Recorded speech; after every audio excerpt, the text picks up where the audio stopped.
हाँ जी, जय हिंद। जय हिंद। सब लोग बढ़िया हैं? खाए पिए कि नहीं आप लोग? एनर्जी फुल है ना आपके पास? चलिए बढ़िया है।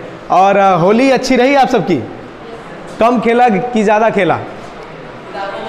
अच्छा बढ़िया है। चलिए देखिए, फेस्टिवल होते हैं ना माइंड फ्रेश करने के लिए। जितनी एंजाइटी है दिमाग की ना, उसको आप ख़त्म कर लीजिए फेस्टिवल में। और ये नहीं कि अब एक दिन होली नहीं है, होली हम नहीं खेलेंगे, हम अपनी पढ़ाई ही करेंगे। अरे भाई एक दिन तो खेल लो, कम से कम दिमाग फ्रेश होगा। उसी में किसी को रंग लगाओ और उसी में सोचो कि कैसे हमको अब पढ़ाई आगे जारी करनी है। इसलिए सभी लोग आई होप कि फ्रेश फील कर रहे होंगे होली खेलने के बाद। तो चलिए फ्रेश फील करने के साथ साथ बढ़िया से हम लोग तैयारी करते हैं। मेरे हिसाब से हम लोगों ने काफ़ी बात किया था इससे पहले वाले लेक्चर में, जो पार्लियामेंट वगैरह के बारे में हमने बात किया था। अब उसी से रिलेटेड जो आगे के टॉपिक हैं उनको मैं बताता हूं, आप आराम से एक एक करके नोट करते रहिएगा, ठीक है ना। चलिए देखते हैं। एक चीज़ और, कहीं पर समस्या होगी आप बेझिझक पूछिएगा, क्योंकि आपकी प्रॉब्लम को सॉल्व करने के लिए ही मैं हूं यहाँ पे। मेरे रहने के बाद भी अगर प्रॉब्लम सॉल्व नहीं होती है तो फिर मेरा कोई मतलब नहीं है, ठीक है। तो इसलिए आप बेझिझक पूछिएगा सारी चीज़ें। चलिए देखिए, पार्लियामेंट की प्रोसीडिंग में मैंने कई प्रकार के बिल आपको बताए थे, 4 प्रकार के बिल बताए थे। थोड़ा पास आ जाओ आप, ठीक है, बहुत दूर हो तो मुझे ज़्यादा मेहनत ना करना पड़े।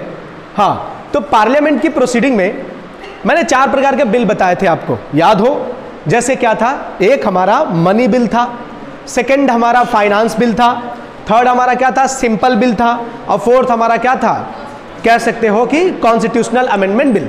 सिंपल बिल, फाइनेंस बिल, सारे बिल को मैंने बहुत ही डिटेल में बताया था, सिवाय कॉन्स्टिट्यूशनल अमेंडमेंट बिल को। तो कॉन्स्टिट्यूशनल अमेंडमेंट बिल को तो हम लोग आर्टिकल 368 में देखेंगे, इसलिए कोई प्रॉब्लम की बात नहीं है। अब आगे जब हम पढ़ते हैं तो 2 चीजें हैं। देखिए, एक चीज मैंने आपको ज्वाइंट सिटिंग में बताई थी, क्योंकि कुछ चीजें उसमें बाकी है जो आप उसको करते रहिएगा। ज्वाइंट सिटिंग को मैं एक बार हाईलाइट कर देता हूं।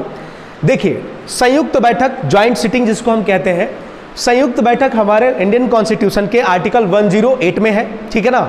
और संयुक्त बैठक यानी ज्वाइंट सिटिंग हम क्या होती है इनको देखते हैं जरा। हमने बताया था एक दिन कि ज्वाइंट सिटिंग कब हम बुलाते हैं। ज्वाइंट सिटिंग का मतलब होता है कि पार्लियामेंट के दोनों हाउस को एक साथ बुला के लॉ को पास कराना। मैंने बताया था कि अगर कोई बिल एक पार्लियामेंट के एक हाउस में पास हो जाता है लेकिन दूसरा हाउस उस पर कोई भी डिसीजन नहीं लेता है, दूसरा यानी पेंडिंग छोड़ देता है।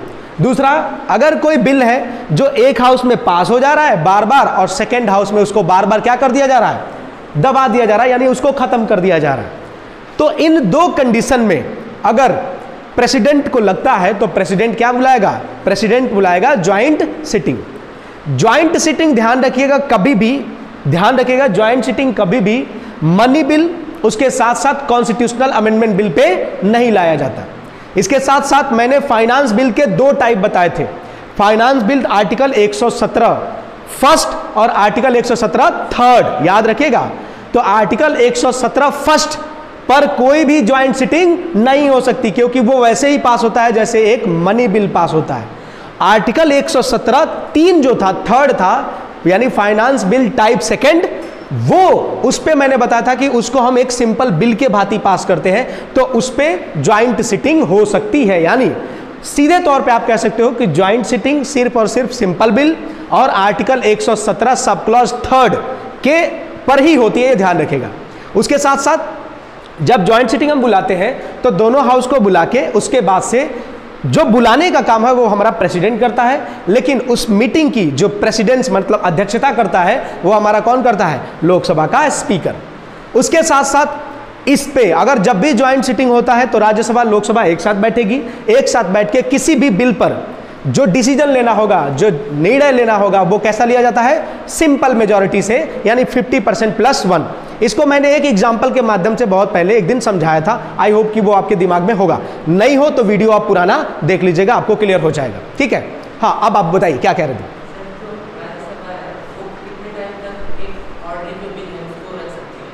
देखिए, राज्यसभा किसी भी ऑर्डिनरी बिल को यानी साधारण विधेयक को जब तक चाहे तब तक रख सकती है।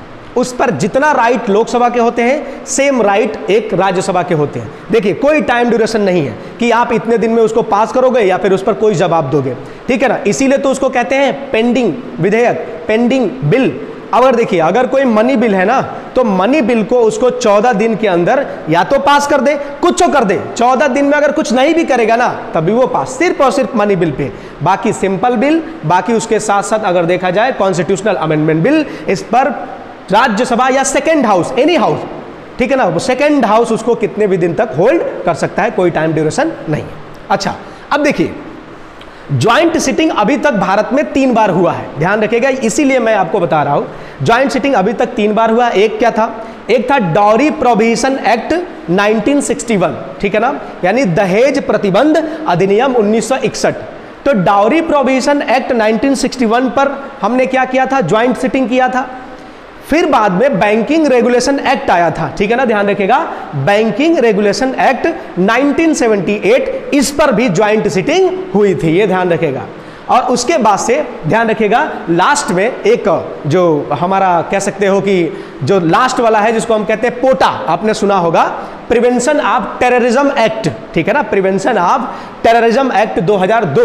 इन 3 बिल को पास करने के लिए ध्यान रखिएगा अभी तक 3 बार हमारे यहाँ ज्वाइंट सिटिंग हो चुकी है। तो एमसीक्यू में अगर घुमाए आपको कि भारत में अभी तक एक को ज्वाइंट सिटिंग नहीं हुआ है, गलत स्टेटमेंट। भारत में 5 या 3 से ज्यादा ज्वाइंट सिटिंग हो गया है, स्टेटमेंट गलत है, ठीक है ना। अब चलिए ये था हमारा ज्वाइंट सिटिंग। अब हम बात करेंगे एक हमारा बहुत ही इंपॉर्टेंट आर्टिकल है, आर्टिकल 112। आर्टिकल 112 का टाइटल है एनुअल फाइनेंशियल स्टेटमेंट। ध्यान रखिएगा क्या टाइटल है,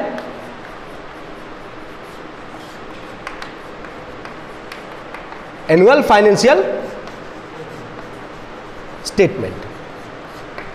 हिंदी में इसको बोलते हैं वार्षिक वित्तीय विवरण। एकदम मैं धीरे धीरे चलूंगा, हिंदी इंग्लिश सब लेके चलूंगा, आप घबराना बिल्कुल भी। एनुअल फाइनेंशियल स्टेटमेंट, ठीक है ना, वार्षिक वित्तीय विवरण। आर्टिकल 112 को ही हम लोग नॉर्मल भाषा में बोलते हैं बजट, बजट बोलते हैं। ध्यान रखिएगा बजट शब्द का मेंशन हमारे कॉन्स्टिट्यूशन में नहीं किया गया है, उसके जगह पर आर्टिकल 112 एनुअल फाइनेंशियल स्टेटमेंट की बात की गई है। कोई मुझे बता सकता है कि बजट क्या होता है अपनी भाषा में, जो भी आप जानते हो, कोई भी?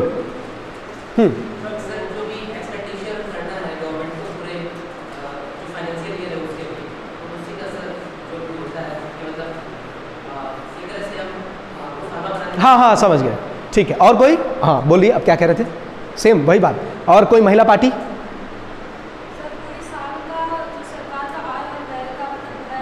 बस बस यस, ध्यान रखिएगा, सिर्फ एक्सपेंडिचर नहीं, इनकम और एक्सपेंडिचर दोनों का। देखिए अगर आपसे कोई सिंपल सा पूछे कि व्हाट इज बजट, तो आप कहोगे कि देखो किसी एक देश का यानी किसी एक कंट्री का, ठीक है ना, 1 फाइनेंशियल ईयर में यानी एक वित्त वर्ष में। अभी 1 फाइनेंशियल ईयर हमारा भारत का कब से कब चलता है? आज ही से शुरू। देखिए आज क्या है, 1 अप्रैल से शुरू होता है और कब तक? 31 मार्च। इसीलिए कभी भी हम लोग बजट लॉन्च करते हैं तो ये नहीं कहते कि ये 2021 का बजट है, हम कहते हैं ये 2021-22 का बजट है, या 2020-22-21 का बजट है, या फिर ऐसे नहीं कहते ये 2021-25 का बजट है, ऐसा कहा क्या हमने कभी? या फिर ऐसे होता है क्या कि ये 2020-19 का बजट है, ऐसा बोला क्या हमने? आगामी वर्ष का किसी भी एक देश का एक फाइनेंशियल ईयर में कितना इनकम होगा, कितना एक्सपेंडिचर होगा, इसी का पूरा एक कह सकते हो लेखा जोखा प्रोफार्मा होता है हमारा बजट। अब बजट में एक चीज ध्यान रखिएगा, जब बजट में पूरा एक स्टेटमेंट होता है, ये आप इकोनॉमी में ध्यान रखिएगा, हमारा यहां पर इतना ही है। तो जब भी बजट को हम इंट्रोड्यूस करते हैं पार्लियामेंट में, तो बजट एक प्रकार का मनी बिल है, ये ध्यान रखिएगा, क्योंकि सारा पैसा से ही काम है। तो ये सिर्फ और सिर्फ कहां इंट्रोड्यूस होगा? ओनली इंट्रोड्यूस इन लोकसभा। राष्ट्रपति से पूछने की आवश्यकता पड़ेगी, प्री अप्रूवल ऑफ प्रेसिडेंट जरूरत पड़ेगी कि नहीं? Yes, pre approval of president पड़ेगा, क्योंकि एक मनी बिल है। और इसको मनी बिल डिफाइन कौन करेगा? तो आप कहोगे कि जो लोकसभा का स्पीकर है वो उसको डिफाइन करेगा। ओके, अब देखो ये जो हमारा कह सकते हो कि एनुअल फाइनेंशियल स्टेटमेंट है, इसमें एक्सपेंडिचर ध्यान रखो 2 प्रकार के होते हैं, ठीक है ना। इसमें यानी एनुअल फाइनेंशियल स्टेटमेंट में एक्सपेंडिचर 2 प्रकार के होते हैं। एक आपने सुना होगा कि ये एक प्रकार का रेवेन्यू एक्सपेंडिचर है, मतलब कहते हो राजस्व व्यय, ठीक है। और एक आपने सुना होगा कि ये हमारे बजट पे चार्ज है, यानी जिसको हम बोलते हैं भारित व्यय, भारित व्यय यानी चार्ज एक्सपेंडिचर। ध्यान रखिएगा, भारित व्यय यानी चार्ज एक्सपेंडिचर, और एक होता है रेवेन्यू एक्सपेंडिचर। एक इकोनॉमी के कंटेस्ट में दूसरा एक होता है जिसको हम कहते हैं, एक को कहते हैं रेवेन्यू एक्सपेंडिचर और एक को कहते हैं, हम कह सकते हैं जिसको हम कहते हैं कैपिटल एक्सपेंडिचर, वो बात अलग है। अब इसमें नॉर्मल हम लोग एक भारित व्यय कहते हैं, चार्ज एक्सपेंडिचर, और एक ग्रांट होता है, दोनों को एक एक करके हम लोग समझते हैं। देखिए, जब कभी भी हम पार्लियामेंट में बजट को इंट्रोड्यूस करते हैं तो जितने भी हमारे सरकारी ऑफिसर्स हैं, like president, chief justice of India, उसके साथ साथ क्या है, इलेक्शन कमीशन, जितने भी भारी भरकम ऑफिसर हैं, उनकी जो सैलरी होती है ना, ये सैलरी बजट में चार्ज होती है, भारित होती है, ध्यान रखिएगा। तो जब भी जो भारित होता है, चार्ज एक्सपेंडिचर होता है, उस चार्ज एक्सपेंडिचर पर किसी भी प्रकार का वोटिंग नहीं होता है, ध्यान रखिएगा। चार्ज एक्सपेंडिचर को इंक्रीज किया जा सकता है लेकिन डिक्रीज नहीं किया जा सकता है। इसीलिए सुप्रीम कोर्ट के जो सैलरी वगैरह होते हैं, इन सब चीज को ये बजट पे चार्ज होते हैं, ध्यान रखिएगा। उसके साथ साथ बाकी जो भी उसमें प्रोफार्मा है उसको बदलाव किया जा सकता है बाय द वोटिंग के द्वारा, ठीक है। तो ये ध्यान रखिएगा, चार्ज एक्सपेंडिचर जिसमें मैक्सिमम लोगों के सैलरी वगैरह आता है, वो जाएगा ही जाएगा, उसमें परिवर्तन करना मुश्किल ही है। लेकिन अब आपके दिमाग में आया होगा कि अभी तो हाल ही में मेंबर ऑफ पार्लियामेंट और विधायकों की 30% सैलरी काट ली गई है।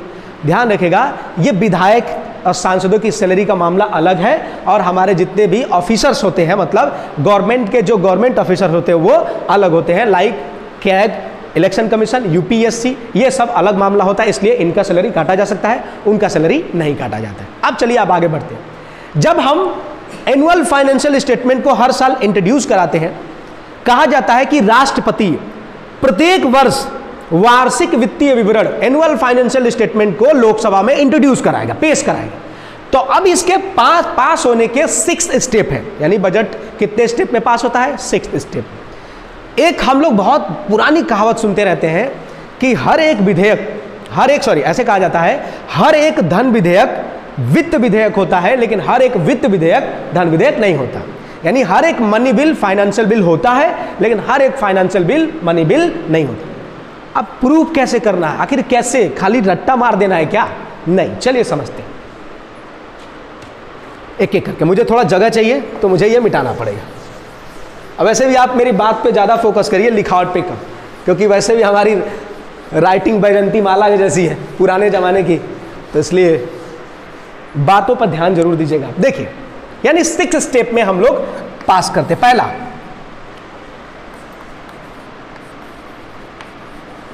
Introduction of budget,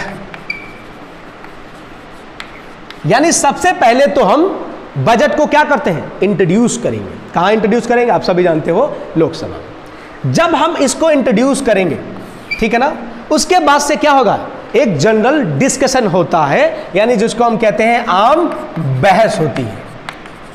second step क्या होता है, जनरल डिस्कशन, ठीक है।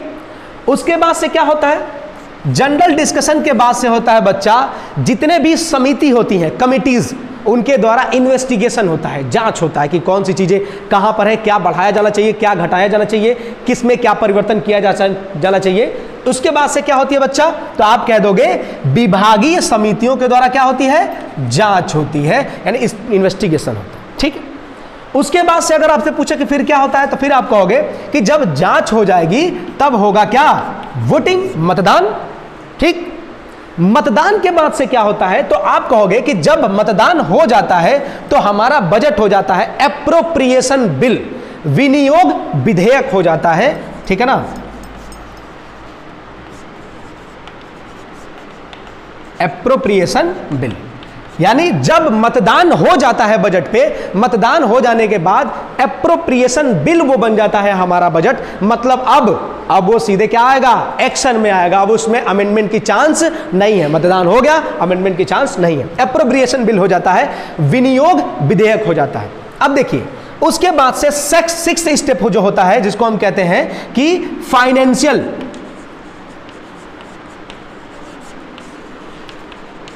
बिल का पास होना, ध्यान रखिएगा, फाइनेंशियल बिल का पास होना, ये 6 स्टेप है। मतलब चलिए एक एक करके देखते हैं। अब देखो पहले हम एक बजट को पेश किए थे एज ए मनी बिल।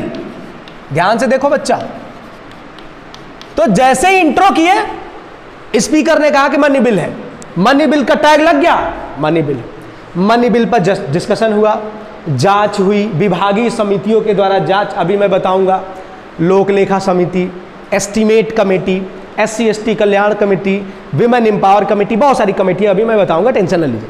तो इन कमेटियों के द्वारा जांच होती है, फिर वोटिंग होगी। जब वोटिंग हो जाएगी तो वो विनियोग विधेयक हो जाएगा, एप्रोप्रिएशन बिल हो जाएगा। अब वो सीधे एक्शन में आएगा, यानी इम्प्लीमेंट होगा। और जब ये एक्शन में हो जाता है, फाइनली जब प्रेसिडेंट सब कुछ से अप्रूवल हो जाता है, तो उसे हम कहते हैं कि फाइनेंशियल बिल का पास होना। तो बजट का 6th जो स्टेज है, ये क्या है बच्चा? Financial bill. यानी हर बजट जब बजट की तरह पेश होता है, लेकिन लास्ट में जाके क्या बन जाता है? वित्त विधेयक। इसीलिए कहते हैं कि हर एक धन विधेयक वित्त विधेयक होता है, क्योंकि उसका 6 स्टेप क्या है? आपका फाइनेंशियल बिल। लेकिन फाइनेंशियल बिल शुरुआत में भी फाइनेंशियल बिल होगा, ऐसे ही आम बहस, जांच, ये क्या बोलते हैं, मतदान, एप्रोप्रिएशन बिल, और लास्ट में फाइनेंस बिल। तो फाइनेंस बिल पहले ही फाइनेंस बिल था, लास्ट में भी फाइनेंस बिल था। यानी फाइनेंस बिल मनी बिल नहीं होता है, जबकि मनी बिल पहले मनी बिल होता है, बाद में चल के क्या होता है? फाइनेंस बिल होता है। इसीलिए हर एक मनी बिल फाइनेंस बिल होता है, लेकिन हर एक फाइनेंस बिल मनी बिल नहीं। समझे बात? अब पूछिए, जो लोग होते हैं वही करेंगे। जैसे अगर लोकसभा में इंट्रोड्यूस, नहीं, विभागीय लोग तो वही होते हैं ना। यस, बिल्कुल, जो यहाँ के मेंबर होते हैं, बात को समझिए, जो कमेटीज होती हैं लोकसभा में, मैं आपको बताऊंगा कि लोकसभा की कमेटी में वही के मेंबर होते हैं। कुछ लोकसभा से होते हैं, कुछ राज्यसभा के होते हैं। तो जब ये बिल हमने लोकसभा में पेश किया, तो वहां के लोकसभा के जो भी मेंबर है 543 वो मतदान करेंगे। जैसे ही हम इसको राज्यसभा में लेके जाएंगे, राज्यसभा के जो भी मेंबर है कितने? 245, वो इस पे मतदान करेंगे। यस, बस वही मतदान। तो ये हमारा फाइनेंस बिल पास हो जाएगा। किसी को कोई दिक्कत? इंट्रोडक्शन। हाँ, क्योंकि देखो, क्योंकि मनी से रिलेटेड होता है ना, पैसे से रिलेटेड होता है। जब वो बिल, जैसे हम कहते हैं ना, देखो, कोई बिल जब पास होता है तो क्या बनता है? एक्ट। तो अभी तो हम उसको बिल ही कह सकते थे लास्ट में भी, तभी मजा रहता है। लेकिन यहां पर जब मनी बिल पास हो जाता है ना, तो लास्ट में, क्योंकि वित्त है ना, पैसा, वित्त, तो इसीलिए हम इसको लास्ट में क्या बोलते हैं? Finance bill. बाकी बेसिकली कह सकते हो कोई ज्यादा अंतर नहीं होता, सब एक खेल ही होते हैं अपने तरफ से। लेकिन अब जो प्रोविजन है वो तो हमको देखना ही पड़ेगा। तो ये हमारे जितने भी बजट के स्टेप थे उनको हमने देख लिया। अब कुछ आगे, कुछ ऐसी चीजें जिनको हमको समझना है। जैसे एक शब्द आपने सुना होगा, अभी मिटा दें हम, ठीक है, ओके।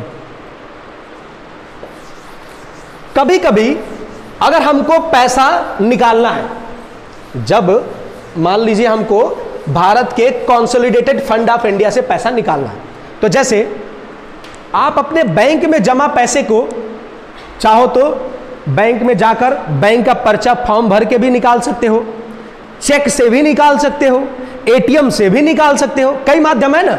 वैसे ही सरकार जो है अपने संचित निधि से, यानी कंसोलिडेटेड फंड ऑफ इंडिया से, बजट के माध्यम से भी पैसा निकाल सकती है, और कुछ और माध्यम है पैसा निकालने के। तो कौन कौन से माध्यम है, चलिए एक एक करके देखते हैं। पहला है जिसको हम कहते हैं लेखानुदान।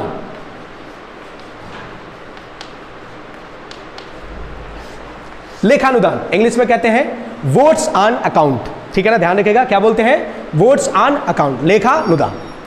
अब देखो जो ये लेखानुदान होता है ना, votes on account, votes on account को समझने के लिए हमको थोड़ी सी बात को समझनी पड़ेगी। देखिए क्या होता है, कभी कभी वोट्स ऑन अकाउंट,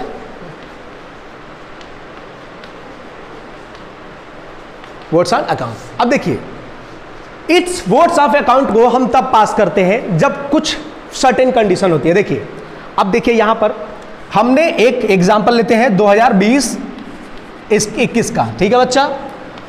अब देखिए क्या होता है, हमने फाइनेंशियल ईयर 2020 में, अब तो 1 फरवरी को ही निकलता है ना बजट, 1 फरवरी को हमने बिल एक बजट पेश किया 2020-21 के लिए, ठीक है ना, 2020-21 के लिए हमने 1 फरवरी 2020 को बिल पेश किया। तो ये कब तक चलेगा बच्चा? 2021 के मार्च तक चलेगा, चलेगा ना, ठीक। अब मान लीजिए कि 1 फरवरी को फिर से हमको बजट लॉन्च करना है ना। मान लीजिए 1 फरवरी को अगर हम बजट लॉन्च कर रहे हैं, उसी समय क्या होता है, पैसा की जरूरत पड़ती है या फिर पैसा खत्म हो जाता है, हमें सर्टेन पैसे की आवश्यकता पड़ती है। उस सिचुएशन में हम क्या करेंगे, हमें पता है कि 1 फरवरी को तो बजट आ ही जाएगा, हमें पता है 1 फरवरी को बजट आएगा तो 1 अप्रैल से पैसा का शुरू हो जाएगा। लेकिन 1 फरवरी से 1 अप्रैल के बीच का जो टाइम है, 1 फरवरी से लेकर 1 अप्रैल का जो बीच का टाइम है, उस टाइम को कैसे चलाएं, उस टाइम में पैसे का काम कैसे होगा, उस टाइम में सरकार की कार्रवाई कैसे करेंगे।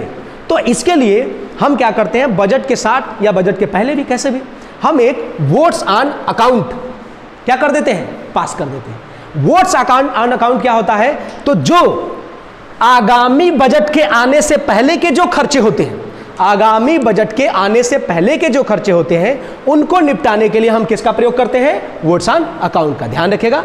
इसके साथ साथ वोट्स ऑन अकाउंट को हम क्या बोलते हैं, वोट्स ऑन अकाउंट को हम एक प्रकार से कह सकते हैं अंतरिम बजट भी कहते हैं। क्या बोलते हैं, इंटरिम बजट, क्योंकि बजट तो आएगा ही 1 फरवरी को, लेकिन उससे पहले का काम निपटा लें हम, तो इसलिए हम वोट्स ऑन अकाउंट को अंतरिम बजट भी कहते हैं। आपको क्या ध्यान रखना है कि बजट के अलावा भी पैसा निकाला जा सकता है, उसके कई सारे रास्ते हैं। क्या रास्ता है, रास्ता नंबर फर्स्ट, एक हमारा क्या होगा, वोट्स ऑन अकाउंट, जिसको हम लेखानुदान कहते हैं। लेखानुदान में क्या होता है कि जब बजट आने वाला रहता है, उससे पहले के पार्लियामेंट की काम को पूरा करने के लिए हमको जब पैसे की आवश्यकता होती है, तो हम वोट्स ऑन अकाउंट को क्या कर देते हैं, पार्लियामेंट में पास करा देते हैं और उससे पैसा हम प्राप्त कर लेते हैं। चूंकि इसको हम एक इंटरिम बजट भी कहते हैं, अंतरिम बजट भी कहते हैं। तो ध्यान रखिएगा, ये हमारा वोट्स ऑन अकाउंट। दूसरा आते हैं, दूसरा है votes on credit. Votes on credit, इसकी हिंदी है वोट्स ऑन क्रेडिट की, हाँ, प्रत्यानुदान। क्या है, प्रत्यानुदान। वोट्स ऑन क्रेडिट, प्रत्यानुदान। अब देखिए वोट्स ऑन क्रेडिट क्या होता है, प्रत्यानुदान क्या होता है। ध्यान से देखिए, वोट्स ऑन अकाउंट लेखानुदान, वोट्स ऑन क्रेडिट प्रत्यानुदान। और ये प्रश्न पीसीएस 2017 में पूछा था। कैसे, देखो वोट्स ऑन क्रेडिट क्या होता है ना, जैसे देखो क्रेडिट कार्ड सुना है, क्रेडिट कार्ड, तो क्रेडिट कार्ड में क्या होता है, ऑलरेडी आपके पास पैसा होता है, जैसे चाहो जाके शॉपिंग कर लो, बाद में बिल भर दो, बस यही क्या होता है। इसको कहा जाता है, इसको कहा जाता है कि देखो यह विधायिका द्वारा यानी लेजिस्लेटिव के द्वारा कार्यपालिका को यानी एग्जीक्यूटिव को, कार्यपालिका को दिया गया ब्लैंक चेक है। बात को समझने की कोशिश करिएगा, क्या कहा जाता है। और यही स्टेटमेंट पूछा जाता है, विच ऑफ द फॉलोइंग, निम्न में से किसे कार्यपालिका, विधायिका के द्वारा कार्यपालिका को दिया गया ब्लैंक चेक कहते हैं, यानी लेजिस्लेटिव के द्वारा एग्जीक्यूटिव को दिया गया ब्लैंक चेक कहते हैं। Votes on account, votes on credit या फिर आगे सप्लीमेंट्री जो होते हैं, तो आप क्या करोगे, तो ध्यान रखिएगा इस केस में आंसर क्या होगा, वोट्स ऑन क्रेडिट। यानी वोट्स ऑन क्रेडिट को विधायिका द्वारा कार्यपालिका को दिया गया ब्लैंक चेक कहते हैं। इसका मतलब क्या है, इसका मतलब यह देखो बच्चा, आप अगर पूछा जाए कि what is votes on account, तो आप सीधे कह दीजिएगा कि देखिए वोट्स ऑन अकाउंट ऐसा पैसा निकालने का ऑप्शन है। जैसे क्रेडिट कार्ड आप तब इस्तेमाल करते हो जब आपके पास पैसे नहीं होते हैं, आपको इमरजेंसी में कोई नई चीज लेनी है, उसके लिए आप इस्तेमाल करते हैं। इन द सेम वे ये भी यानी वोट्स ऑन क्रेडिट भी क्या है, एक प्रकार का आकस्मिक यानी इमरजेंसी किसी कार्य के लिए अगर पैसे की तुरंत आवश्यकता पड़ गई तो इसको पास किया जाता है, यानी वोट्स ऑन क्रेडिट को। लेखानुदान बजट के बीच का जो गैप है उसकी पूर्ति के लिए। वोट्स ऑन अकाउंट कोई आकस्मिक नई सेवा, कोई भी ऐसी चीज आ गई जिसकी पूर्ति के लिए हम क्या करते हैं, वोट्स ऑन क्रेडिट। ओके, अब तीसरा क्या है, एक्सेप्शनल ग्रांट, जिसको हम कहते हैं अपवादानुदान। एक्सेप्शनल ग्रांट, कहीं पर कंफ्यूजन हो जरूर पूछना, मेरे पास बहुत सारे ऑप्शन हैं, बहुत सारे एग्जाम्पल है समझाने के लिए, तो आपका एक एग्जाम्पल नहीं क्लिक किया, दूसरा तीसरा चौथा ऐसे लगातार, और उससे ज्यादा तो फिर कोने में मिलना, अभी नहीं यहां पे, ठीक है। नेक्स्ट क्या है,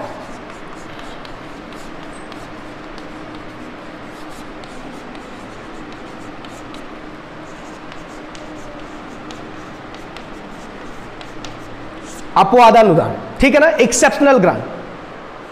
तो देखिए, जैसे आप जानते हैं कि मेंबर ऑफ पार्लियामेंट जो होते हैं हमारे मौज मस्ती करते रहते हैं, कुछ नई जानते हैं उन लोगों का एनुअल फंक्शन होता रहता है।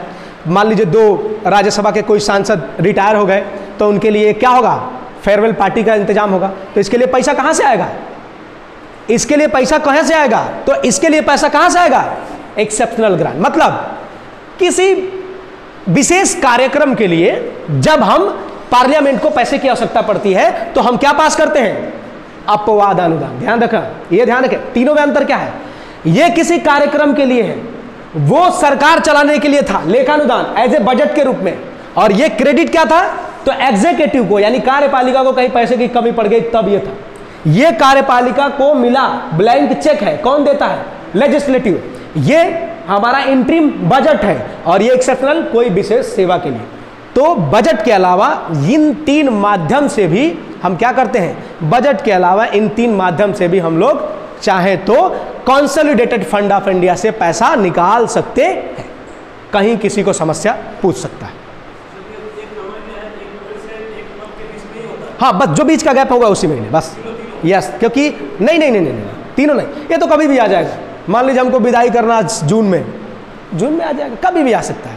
वोट्स ऑन क्रेडिट कभी भी आ सकता है, ठीक है। ये जो होता है बजट, जब बजट पेश होने में लेट हो जाए, कोई ऐसा काम हो जाए जिससे परेशानी हो रही है, या फिर बजट का कुछ पैसे में कुछ गड़बड़ी आ रही है, कुछ कमी पड़ रही है, तो वो पास होता है वोट्स ऑन अकाउंट, ठीक है। ओके, आगे बढ़े। एक्सेप्शनल अच्छा क्या होता है, अपवादानुदान। जैसे अपवाद के रूप में कोई नया काम आ गया, कोई विशेष काम आ गया, जैसे मान लो डोनाल्ड ट्रंप आ गए, ठीक है, और उनके स्वागत करने के लिए हमको एक दीवार बनानी है, याद करो दीवार बना था, तो वो पैसा कहाँ से आएगा। क्या बजट जब पास किया गया था तो लिखा गया था क्या कि डोनाल्ड ट्रंप आएंगे, और जब आएंगे तो हम उनके लिए दीवार बनाएंगे, ये ऐसा लिखा गया था बजट में, नहीं लिखा गया ना, तो ये क्या होगा, एक्सेप्शनल, ठीक है।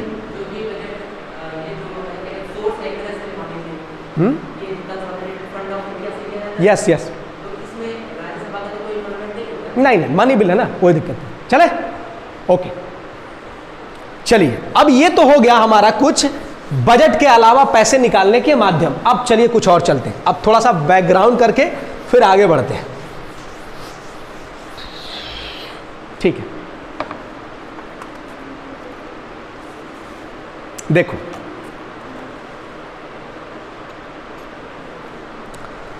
देखिए अब कुछ और चीज है। जैसे एक होता है, मान लीजिए हमने बजट पास कर दिया बच्चा, ठीक है ना। अब बजट में हमने डिफरेंट टाइप की चीजों के लिए डिफरेंट टाइप के ग्रांट दे दिए। ग्रांट का मतलब होता है amount of money release by parliament to do या डन एनी वर्क। किसी भी काम को करने के लिए जो पैसा पार्लियामेंट देती है उसे हम क्या बोलते हैं, ग्रांट। अब मान लीजिए हमने बजट में ग्रांट दे दिया, पैसा दे दिया, अनुदान दे दिया, लेकिन वो अनुदान बाद में चल के कम पड़ गया, तो उस केस में क्या होगा। तो यहां पर रोल आते हैं तीन और ग्रांट आते हैं। ध्यान रखो, वो 3 बजट से रिलेटेड थे, ये 3 जो आएंगे ना, ये उस बजट के अंदर जो स्कीम होगा उससे रिलेटेड होगा। तो पहला है सप्लीमेंट्री ग्रांट।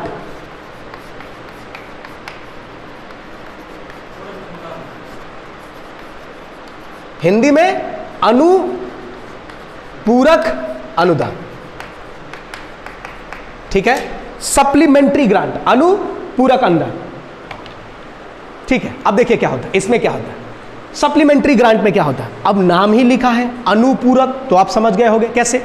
मान लीजिए ये तब पेश किया जाता है जब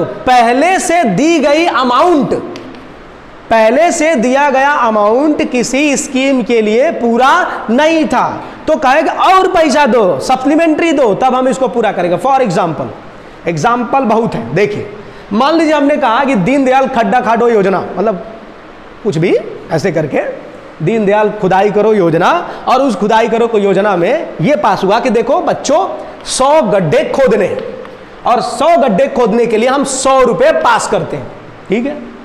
ये योजना में मिल गया हमको। लेकिन हमने क्या किया, हमने देखा इस गड्ढे के खोदने 80 गड्ढे खोदने में ही 100 रुपया खत्म। मामला खत्म। अब पैसा कहां से आएगा? तो इस योजना की पूर्ति के लिए अब हमको सप्लीमेंट चाहिए। जिम में जाते हो, डंबल उठा के काम करना शुरू, लेकिन फिर भी बॉडी नहीं आती है, तो जिम वाला क्या कहता है, देखो जो खा रहे हो तो ठीक है, लेकिन तुम्हें क्या चाहिए? सप्लीमेंट चाहिए बच्चा, तभी तुम आगे मोटाओगे। खड्डा खोद रहा है तो ठीक है, लेकिन पूरा खोदने के लिए क्या चाहिए तुमको? सप्लीमेंट चाहिए, पैसा चाहिए। तो यस, यानी जब किसी योजना के लिए दिया गया राशि, दिया गया अमाउंट पहले से सफिशिएंट नहीं है, तो उस केस की पूर्ति के लिए हम क्या करते हैं? जो अमाउंट देते हैं उसको हम कहते हैं सप्लीमेंट्री। किसी को कोई डाउट इसमें? नहीं। चलिए, दूसरा है हमारा एडिशनल ग्रांट, अतिरिक्त अनुदान।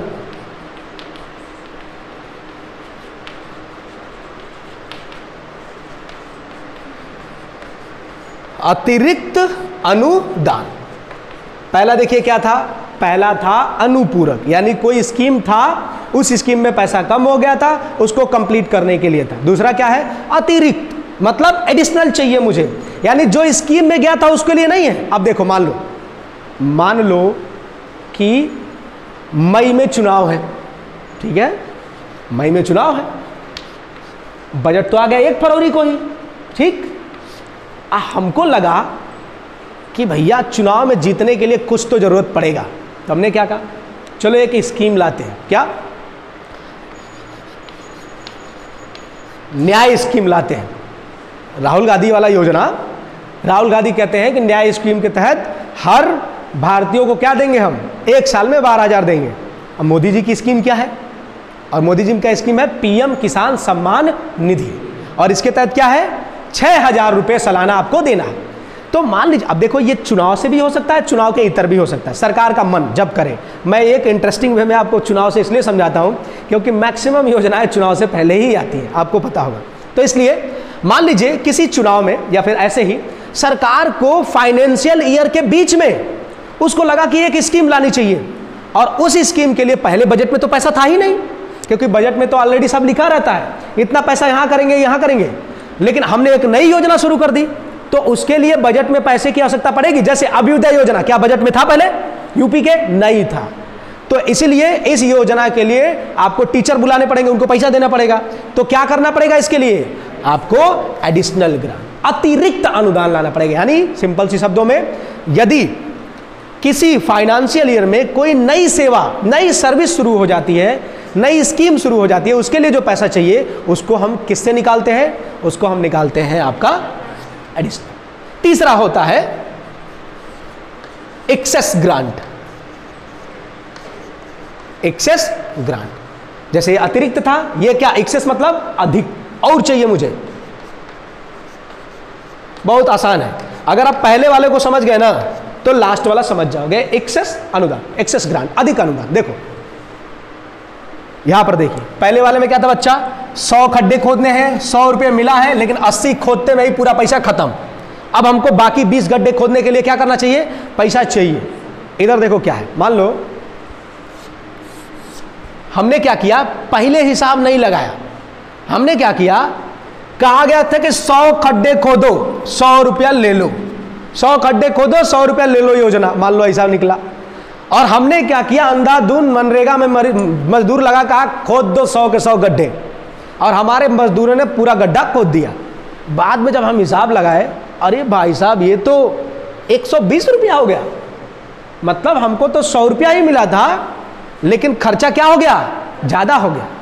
तो जब किसी योजना पर दिए गए धन से ज्यादा व्यय हो जाता है, तो जो ज्यादा व्यय है, एक्सेस है, अधिक है, उसको सरकार से मांगने के लिए जो हम बिल पास करते हैं उसको हम क्या बोलते हैं? एक्सेस। इन दोनों में कोई अंतर नहीं है, मैक्सिमम। देखो बस इतना अंतर है कि ये वाला कॉन्ट्रैक्टर उतना व्यवहारिक नहीं था, उसका ज्यादा क्रेडिट नहीं था, इसलिए उसको पैसा मिला, उतना ही काम कराया। ये वाला कॉन्ट्रैक्टर क्या था? ये वाला कॉन्ट्रैक्टर, इसके पास दम था, इसके पास सारा बिल्डिंग मटेरियल सब था, इसने पहले खड्डा खुदवा लिया, बाद में हिसाब किया, तब इसको पैसा अधिक लग गया। तो जो पैसा अधिक लगा वो मुझे दे दो, ये कह रहा है। और ये कह रहा है कि जब पूरा तुम 100 खड्डे के लिए 100 रुपया दिए हो, हमारे पास तो इसको 80 गड्ढे खुदवाने में 100 रुपया खर्चा हो गया, तो बाकी का पैसा लाओ तभी खड्डा खुदेगा। यही दोनों अंतर है।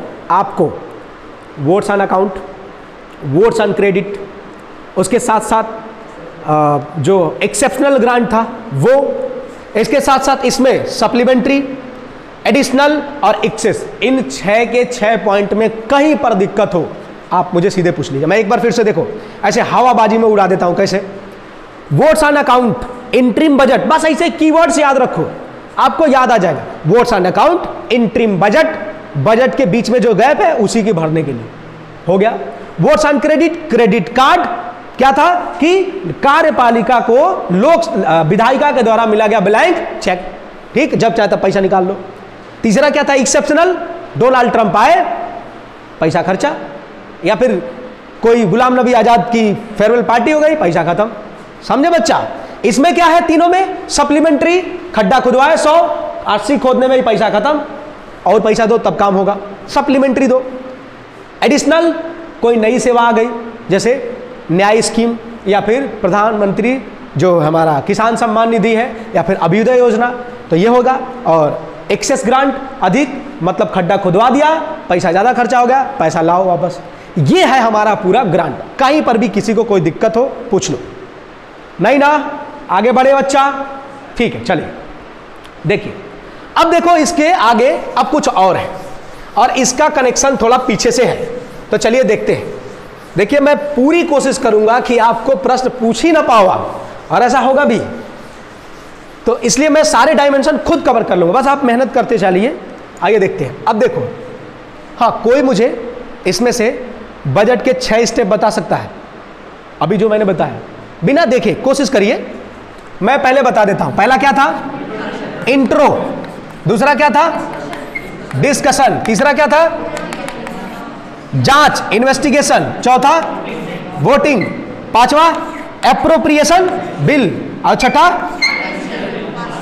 Financial bill. ये 6 स्टेप थे। अब देखो, अब यहां पर 3 कट मोशन होते हैं। कट मोशन मैं समझा, और पीछे 2018 में पूछा गया। देखो, एक होता है पॉलिसी कट मोशन, अभी मैं हिंदी बता रहा हूं, हिंदी इंग्लिश में कई समस्या नहीं आएगी। दूसरा होता है economic cut motion, policy cut motion, economic cut motion, और तीसरा दिमाग में आ रहा है तो बता रहे हैं। ठीक है, देखिए पहले इसको समझिए। पॉलिसी कट मोशन, इसको हम बोलते हैं नीतिगत कटौती प्रस्ताव। क्या बोलते हैं? नीति कटौती प्रस्ताव।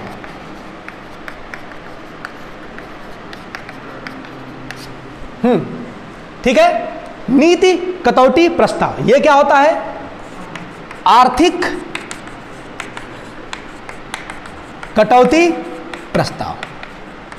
ठीक है, अब जरा इसको समझते हैं, फिर हम लोग आगे को भी देख लेंगे। आइए पहला देखते हैं पॉलिसी कट मोशन। पूछा गया था पीसीएस में, पॉलिसी कट मोशन में जो डिमांड होता है, ग्रांट होता है, उसकी वैल्यू को कितना कम करने की बात की जाती है। पहले माहौल समझिए। देखो, यहाँ पर जब इंट्रो हो जाता है, डिस्कशन हो जाता है, इन्वेस्टिगेशन होता है, फिर आती है वोटिंग की मांग। तो जब वोटिंग हो जाता है ना, तो यहाँ पर विपक्ष वाले अपने हिसाब से किसी स्कीम में बदलाव की मांग करते हैं कि मुझे ये मजा नहीं आ रहा है। तो कैसे? चलिए देखते हैं। ठीक है, हाँ, टोकन कट मोशन। तीसरा क्या है? सांकेतिक कटौती प्रस्ताव। तीसरा है टोकन कट मोशन, सांकेतिक कटौती प्रस्ताव। चलिए देखते एक एक करके।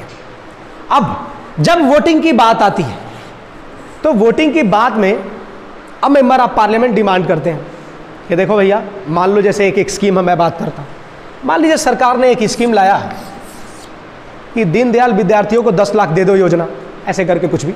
ठीक है, तो अब विद्यार्थियों को 10 लाख हम दे रहे हैं दीनदयाल योजना के तहत। तो जब विद्यार्थी को 10 लाख हम दे रहे हैं, अब इसमें क्या है देखिए, अब विपक्ष कहेगा कि ये तो पॉलिसी बहुत रेडिकल पॉलिसी है, 10 लाख विद्यार्थियों को दे दो योजना, फिर तो बड़ा दिक्कत आएगा, क्योंकि हम अगर दोबारा सरकार बनाएंगे तो हमको 20 लाख देना पड़ेगा, तभी तो वो युवा हमको देगा वोट, नहीं तो कहाँ देगा। वो तो कहेगा भाई 10 लाख दे रहा, हम कहाँ दूसरे को वोट दे। तो ये इसमें क्या करते हैं, विपक्ष वाले एक कटौती प्रस्ताव लाते हैं। देखो इनका पास होता नहीं है, लेकिन अब है, प्रोविजन तो है। नीति कटौती प्रस्ताव में ये कहते हैं विपक्ष के लोग, देखो ये जो तुम पॉलिसी लाए हो ना, ये जो स्कीम लाए हो, ये हमको मजा नहीं आ रहा, मतलब ये हमको पसंद नहीं है, मैं इस पॉलिसी से सहमत नहीं। इसलिए मैं चाहता हूं कि जो तुम इसमें पैसा दे रहे हो, जैसे मान लीजिए 10 लाख प्रति युवा को दिया जा रहा है। अब मान लेते हैं कि उस राज्य में 10 ही युवा है, मान लेते हैं 10 लाख दे रहे हैं और 10 ही युवा है, तो कितना अमाउंट होगा, 1 करोड़। यानी दीनदयाल युवाओं को 10 लाख दे दो योजना में कितना रुपया दिया जा रहा है, 1 करोड़, प्रति युवा को 10 लाख। अब विपक्ष वाले कहेंगे कि देखो तुम्हारी पॉलिसी हमें ठीक नहीं लग रही है, तो इसलिए मैं चाहता हूं कि जो तुम ये 1 करोड़ का अमाउंट है ना, इसको तुम इसकी पॉलिसी में कट कर दो, कैंची लगा दो, और पॉलिसी में कट करके इसके अमाउंट को कितना कर दो, जानते हो कितना, 1 रुपया।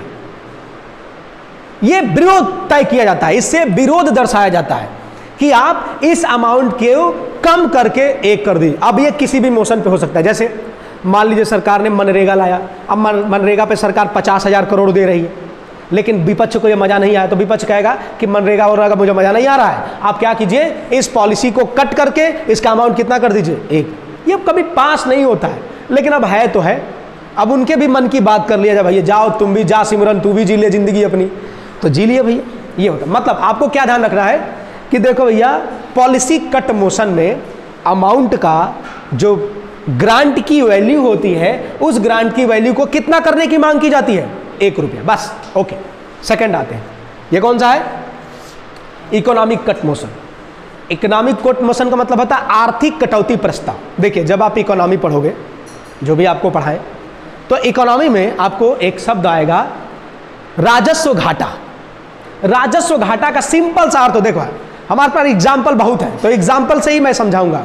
राजस्व का घाटा का मतलब होता है आमदनी अठन्नी, खर्चा रुपया। मान लीजिए आप कमा रहे हो 98 रुपया और खर्चा है आपका 1 रुपया, तो आपको 1 रुपये का खर्चा पूर्ति करने के लिए उधार लेना पड़ेगा कि नहीं लेना पड़ेगा, तो जितना अमाउंट उधार लोगे वही तो तुम्हारा क्या है, राजस्व घाटा है। तो राजस्व घाटा अब क्या होता है, चलिए आपको मैंने बता दिया एक सिंपल सी लाइन में, आमदनी अठन्नी, खर्चा रुपया, ये क्या होता है, राजस्व घाटा। अब देखो, जब किसी भी स्कीम को सरकार लाती है, तो उस स्कीम के पीछे सरकार बताती है कि हम ये पैसा कहां से लाएंगे, फिर हम उसको खर्चा करेंगे। अब सरकार कोई ऐसी स्कीम दे दे, जैसे यूपी गवर्नमेंट की पिछले 2012 के कार्यकाल में आपको एक योजना नाम सुना होगा, लैपटॉप ले लो योजना, है ना, ऐसा नाम नहीं था, लेकिन लैपटॉप देना था उसमें, ये था फ्री में लैपटॉप दे दो योजना था। उसमें सभी युवाओं को क्या था, लैपटॉप देने की बात की गई थी। अब देखिए बात को समझिए, फ्री की चीजें इकोनॉमी में खासकर जो वस्तु से रिलेटेड है, शिक्षा नहीं, ध्यान रखना, एक चीज ध्यान रखो, जीवन में अगर सरकारें सिर्फ 2 चीज दे दे, फ्री शिक्षा दे दे और फ्री हेल्थ दे दे, मतलब स्वास्थ्य, आपको किसी और चीज की आवश्यकता होगी ही नहीं। सोच लो जरा, अगर आपको फ्री में शिक्षा मिल जाए तो आप खूब पढ़ोगे, अब मेहनत करके अपने लिए कुछ खर्चा भी निकाल लोगे अपना, और जब फ्री में शिक्षा मिल जाएगी आपको, स्वास्थ्य, आपको तबीयत खराब हो, डॉक्टर दवाई करा दे सरकार, तो आपको खर्चा भी नहीं कहीं होगा। तो आपको किसी चीज की आवश्यकता, तो आपको बताइए राशन की जो आवश्यकता पड़ेगी, 1 रुपये क्या नहीं चाहिए, कहोगे नहीं भैया मेरे पास पैसा मैं खरीद लूंगा। क्या आपको सब्सिडी की आवश्यकता पड़ेगी, नहीं पड़ेगी। इसलिए अगर एजुकेशन और हेल्थ आपको फ्री में मिलता है, तो किसी भी देश में, किसी भी देश को डेवलप करने का सबसे कीवर्ड, सबसे बेस्ट तरीका है एजुकेशन और हेल्थ को आप प्रोत्साहित करिए। तो ये भी एक बेस्ट स्कीम है और सबसे बेस्ट मेरे हिसाब से माना जाता है, क्योंकि इसके तहत आपको अपनी प्रतिभा, और एक और चीज मैं बता दूं आपको, सच में अगर यहां पर जो आपको पढ़ा रहा है उसकी योग्यता पे तो आपको शक करना ही नहीं किसी भी मामले में, क्योंकि जितने फिल्टर लगे हैं ना यहाँ पे छानने के लिए, पढ़ाने के लिए, आपको उतने फिल्टर नॉर्मली कहीं नहीं। आप कहीं भी एक प्राइवेट इंस्टीट्यूट में जाओ, खाली नाम बताओगे, आराम से पढ़ा सकते हो। आप एक प्रोफार्मा दो, इतने बच्चों को हमने सेलेक्ट किया, बढ़िया से तय करो, काम हो गया आपका। लेकिन यहाँ पर आपको पढ़ाने के लिए इतने सरकारी फिल्ट्रेशन से गुजरना पड़ रहा है कि आप समझ नहीं सकते। हर चीज़, प्लस आप लोग से भी फीडबैक लिया जाता कि नहीं, एवरी, और ये नहीं एक बार दे दिया खत्म बवाल, हमेशा देना पड़ता है आपको। तो इतना बेहतरीन प्लेटफॉर्म और इतने बेस्ट फैकल्टी आपको कहीं मिलेगा ही नहीं। अगर आपको लगता है कि दिल्ली में बड़ी बढ़िया है, ये यूट्यूब पे बहुत बढ़िया पढ़ाई होता है, नहीं बच्चा। सबसे पहले देखो, अपने आप पे विश्वास करना दुनिया में सबसे बड़ी चीज़ होती है ना। खुद को विश्वास कर लेते हैं। कहा जाता है, वो कौन सी कहावत है कि पंखों से कुछ नहीं होता, हौसलों से उड़ान होनी चाहिए, उसी से उड़ान होती है।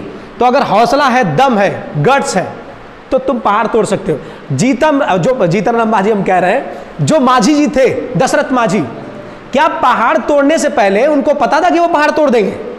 कोई टॉपर जब अपना इंटरव्यू देता है तो कहता है क्या कि मैं टॉप करूंगा? कोई नहीं कहता। तो सबको, सब लोग इक्वल ही है और सब एक ही जैसा पढ़ रहे हैं। और आपको, आप चले जाइए दृष्टि में, आप जाइए वहां का क्या पॉलिटी। अच्छा एक बात बताओ, हवा में से पढ़ा देगा क्या कोई नया पॉलिटी बनाने नहीं देगा, इजाद कर देगा, लो अलादीन का चिराग है, घिसे नया पॉलिटी बना दो योजना, ऐसा है क्या? वही चीजें है ना आपको। इसलिए फर्स्टली आपको अपने मैटर पे ट्रस्ट करना बहुत जरूरी है। ट्रस्ट के साथ कहते हैं ना, वो एक और कहावत है कि करत करत अभ्यास से जड़मत हो तुझान और रसरी और जात से।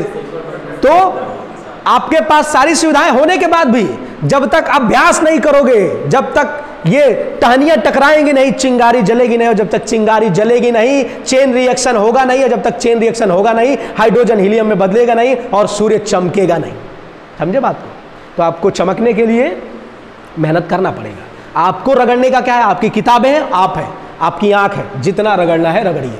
जितना रगड़ोगे उतना प्रश्न उठेंगे, उतनी चीजें होंगी, उतना ही हिम्मत बढ़ेगा।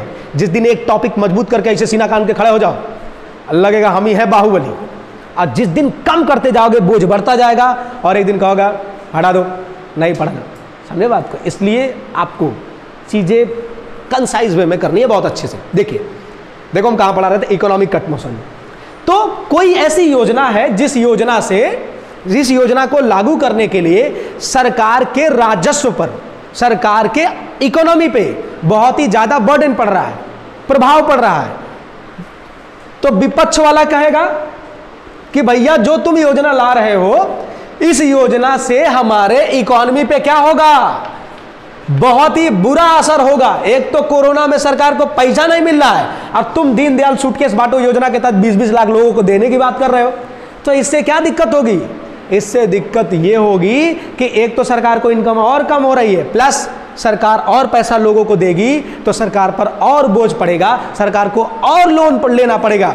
जब सरकार का लोन बढ़ता जाएगा तो दिक्कत हो जाएगी, क्योंकि सरकार को फिर पे भी तो करना है ना। ऐसा थोड़ी ना पैसा ले लिया पप्पा की तरह, पप्पा ने 100 रुपया दिया, जाओ जी लो अपनी जिंदगी, ऐसा नहीं है ना, उनको तो वापस देना भी पड़ेगा। ओके, तो इसलिए कहा जाता है कि देखो तुम्हारा जो स्कीम है वो इकोनॉमी पर ज्यादा बर्डन डाल रहा है, इसलिए तुम दीनदयाल सूटकेस बांटो योजना के तहत जो 10 लाख दे रहे थे उसको घटा के 10,000 कर दो। इससे थोड़ा कम प्रभाव पड़ेगा, तुम्हारा भी मन हमारा भी मन। तो इसमें कोई अमाउंट नहीं है, इसमें बस इतना कहा गया है कि तुम्हारी जो इकोनॉमिक पॉलिसी है इसमें तुम मारो इकोनॉमिक कट मोशन, आर्थिक कटौती प्रस्ताव, और जो तुम पैसा इसमें बांट रहे हो उस पैसे के अमाउंट को क्या कर दो? कम कर दो। अब कितना कम कर दो ये बताया नहीं गया, ध्यान रखिए। ओके, अब देखिए तीसरा, टोकन कटौती प्रस्ताव, जिसको हम कहते हैं सांकेतिक कटौती प्रस्ताव। अब देखो इसमें क्या है, जैसे आपको याद होगा एक शब्द होता है कंटेम्प्ट ऑफ कोर्ट, न्यायालय की अवमानना, नाम सुना होगा आपने। और हाल ही में आपको ध्यान रखना होगा कि कंटेम्प्ट ऑफ कोर्ट के केस में हमारे अभी एक महान एक लॉयर थे जिनका नाम था प्रशांत भूषण, और जिन पर जुडिशरी ने 1 रुपये का क्या लगाया? दंड लगाया, अवमानना। हम लोग जब उस समय द हिंदू देख रहे थे तो डेली आ रहे थे, क्योंकि उन्होंने जो कहा था वो एक प्रकार के फ्रीडम ऑफ एक्सप्रेशन में भी आता है, यानी बोलने की स्वतंत्रता में, और वो कंटेम्प्ट ऑफ कोर्ट में भी आता है। अगर जुडिशरी उनको सजा देती कि जाओ 2 महीने की जेल, तो उस केस में यह होता कि जुडिशरी खुद फंडामेंटल राइट को रक्षा करती है, बोलने की स्वतंत्रता हमारा फंडामेंटल राइट है, और जुडिशरी खुद हमारे फ्रीडम ऑफ एक्सप्रेशन पर बैन लगा रही है। अगर कंटेम्प्ट ऑफ कोर्ट कर देते तो, न करते तो यह होता आजकल के प्रशांत भूषण का है, कल के चल के कोई कहेगा, कोई कहने लगा कुछ भी कोर्ट के बारे में, तो न्यायालय की भी अवमानना थी। इसलिए न्यायालय ने निकाला बीच का रास्ता और कहा कि इनको दंड तो देंगे, लेकिन ऐसा दंड देंगे जिसका कोई मतलब नहीं है, बस एक क्या होगा, संकेत के रूप में होगा, एक टोकन के रूप में होगा, और उन्होंने लगा दिया 1 रुपए का कटौती का प्रस्ताव। इन द सेम वे सांकेतिक कटौती प्रस्ताव भी ऐसा ही होता है। इसमें कहते हैं कि देखो, जो तुम योजना लाए हो वो योजना बहुत ही मस्त है, जबरदस्त है, लेकिन जिस योजना को जो तुम इंप्लीमेंट करने का जो टारगेट किए हो ना, ये गलत है। जैसे मैं आपको एक छोटा सा एग्जांपल देने की बात कर रहा हूं, जो मैं एग्जांपल ऐसा दूंगा जो एकदम सत्य है और इस समय अलाउ है। जैसे देखो, आपको पता होगा, ये मिटा दूं मैं थोड़ा, सरकार ने एक योजना लाई थी। योजना क्या है, हमने देखो कहा जाता है कि इस प्लेटफॉर्म पे सरकार की बुराई नहीं करनी होती है, लेकिन देखो जो चीज़ें हैं, मैं आपको सत्य की नॉलेज भरूंगा हर चीज़ में, और मैं बिल्कुल न्यूट्रल होके जो भी सही है वहाँ पर मैं पूरी तरीके से बताऊंगा, मुझे किसी चीज़ का डर नहीं लगता पहली बार। तो देखो, जैसे एक आपको पता होगा कि एक हमने संशोधन किया था संविधान में, और जिसके तहत 10% EWS को रिजर्वेशन दिया था। योजना बहुत बढ़िया, कोई शक नहीं।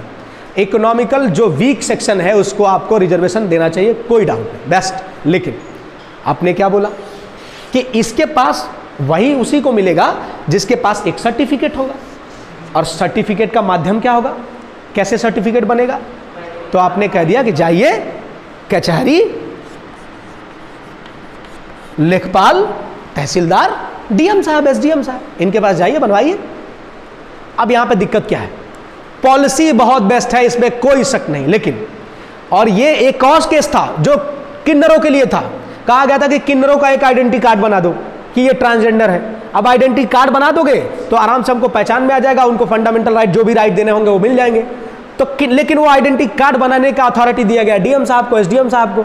अब जब ID कार्ड बनाओगे तो एक शब्द आप सुनते हो, लाल फीताशाही, इंस्पेक्टर राज सुना है, पुलिस राज। इंस्पेक्टर राज में क्या होता है, लाइसेंस ले लो योजना, मतलब लाइसेंस लो, बदले में अब जब किसी से आप लाइसेंस मांगोगे ना, सब कुछ सही रहेगा, लेकिन जब कोई व्यक्ति सिग्नेचर करेगा, कहेगा कल आना, परसों, तो आप परसों आओगे, अरे यार थोड़ा अंगड़ाई आ रही है, आज मैं होली खेल के आया हूँ, कल गंगा होली है, परसों मिलूंगा मैं, परसों फिर ये मेरे घूमने का समय है, मैं आज नहीं मिलूंगा।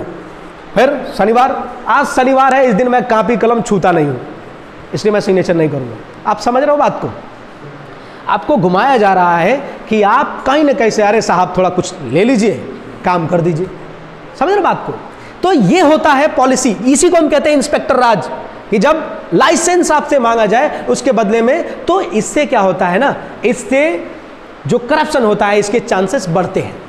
इसीलिए हम कहते हैं कि किसी भी चीज को अगर हमको बेस्ट करना है, एक माध्यम क्या कर दो, डिजिटलाइजेशन ऑफ एवरीथिंग, डिजिटल कर दो ना, कोई दिक्कत नहीं। आज DL बनाने के लिए आपको 1 रुपया घूस देने की आवश्यकता नहीं, आप DL जाइए, ऑनलाइन DL का फॉर्म भरिए, डेट स्लॉट बुक करिए, अपना टेस्ट दीजिए, आपको DL घर मिल जाएगा, कोई दिक्कत नहीं। पहले वकील के चक्कर लगाओ, यहाँ पर भरो, वहाँ घूस दो, ये करो। तो डिजिटलाइजेशन से सारी चीजें क्या हो रही, बेस्ट हो रही। इसमें भी क्या होता, ऑनलाइन सर्वे होता, क्योंकि खतरा खतौनी सबको पास है, सैटेलाइट का डेटा सबके पास है, आराम से हमने भरा, जैसे ही आधार नंबर, खेत का डेटा आ गया, तुरंत पता चल गया कि हाँ, जैसे होता है ना, जियो वाला वेरीफाई करता है, ये स्पीड जब चेक कराते हो, आपकी नेटवर्क की स्पीड कैसा है, तो वो चेक करेगा, data connection is on, yes on, data connection है, आपके पास कोई टैरिफ है, हाँ है, होता। ऐसे ही क्या 5 एकड़ जमीन है, अगर है तो खत्म, तुरंत वही मामला खत्म, नहीं है तो मतलब एलिजिबल है। इनके पास इनकम है 8 लाख की, अगर नहीं है तो यस। ऐसे ही वेरीफाई करके आराम से आपको ऑनलाइन मिल जाए तो बेस्ट होगा, आपको पैसा देने की आवश्यकता नहीं पड़े। आज अगर आप एक एलिजिबल हो तब भी आपको चक्कर लगाने पड़ रहे हैं, आपको पैसे देने पड़ रहे हैं। आंतरिक बात है, अंदर की बात है। और जो लोग, कई लोग ऐसे एलिजिबल नहीं हैं, वो भी इसका लाभ उठा रहे हैं, ध्यान रखिएगा इस योजना का।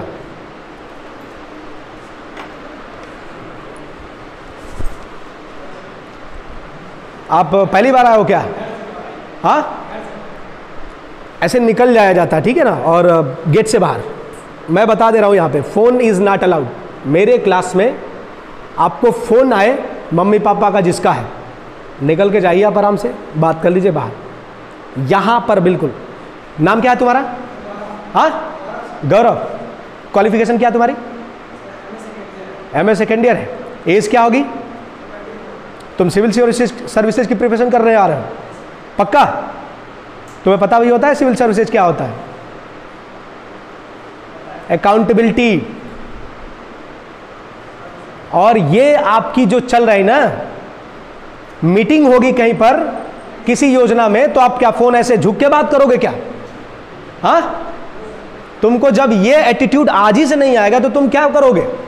इंटरव्यू में क्या आप जाओगे, कहोगे बस सर 1 मिनट आते हैं अभी इधर से, बात करोगे?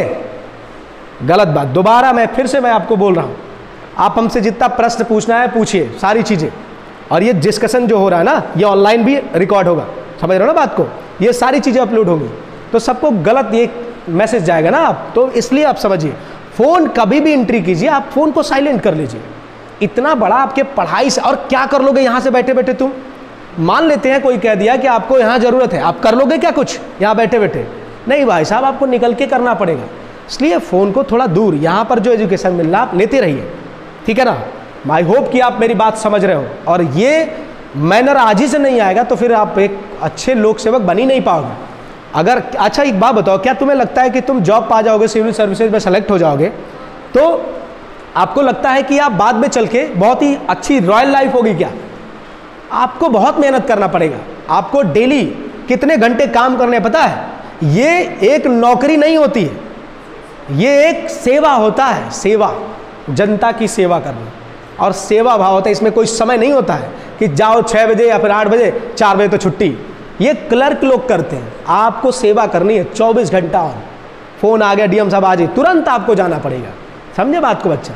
आई होप कि आपको क्लियर होगा। चलिए, तो इसमें क्या था देखो, सांकेतिक कटौती प्रस्ताव में यह कहा जाता है कि देखो तुम्हारी योजना तो बहुत बेस्ट है, इसमें कोई डाउट नहीं है, लेकिन इस योजना का जो इंप्लीमेंटेशन है वो मुझे पसंद नहीं आ रहा है, इसलिए मैं चाहता हूं कि आप इसमें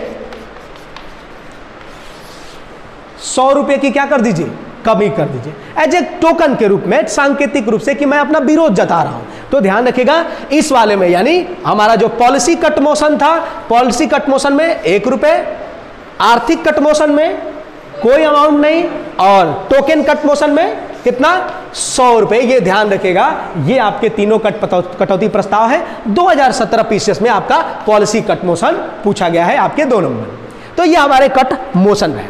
अब अगर नेक्स्ट हम लोग मूव करें तो हमारा एक नया टाइटल होने वाला है, संसद की कार्यवाही, पार्लियामेंट्री प्रोसीडिंग। चलिए देखते हैं एक एक कर। हाँ जी, हाँ, यस यस, बिल्कुल, हाँ। अगर पास हो जाएगा तो बाइंड है, पास हो गया तो करना पड़ेगा, लेकिन पास होगा ही कहाँ? क्योंकि उसमें अब ऑब्वियस सी बात है, सोचो किसी भी कानून को जब लाया जाता है तो उस कानून को लाने से पहले पूरी काउंसिल ऑफ मिनिस्टर उस पर सहमत होती है, मैंने बोला था। और जो सहमत नहीं है वो वापस चला जाए, त्याग पत्र दे दे। तो काउंसिल ऑफ मिनिस्टर पहले से ही सहमत है, जिस पार्टी की सरकार है वो खुद पहले से सहमत है, तो वो तो लाएगा नहीं। और जो पार्टी की गवर्नमेंट होती है, जिस पार्टी की मेजॉरिटी होती है लोकसभा में, वही तो सरकार चलाता है। तो ये कोई गवर्नमेंट लाएगा कभी नहीं लाएगा, क्योंकि गवर्नमेंट अपनी बुराई क्यों करे? तो ये लाएगा कौन? विपक्ष, जो पास होने की संभावना ही नहीं है, क्योंकि उनके तो मेजॉरिटी में थोड़ी ना है, तो माइनॉरिटी में, मेजॉरिटी में रहते तो सरकार नहीं बना लेते। ये बात है, समझे बात को? ओके।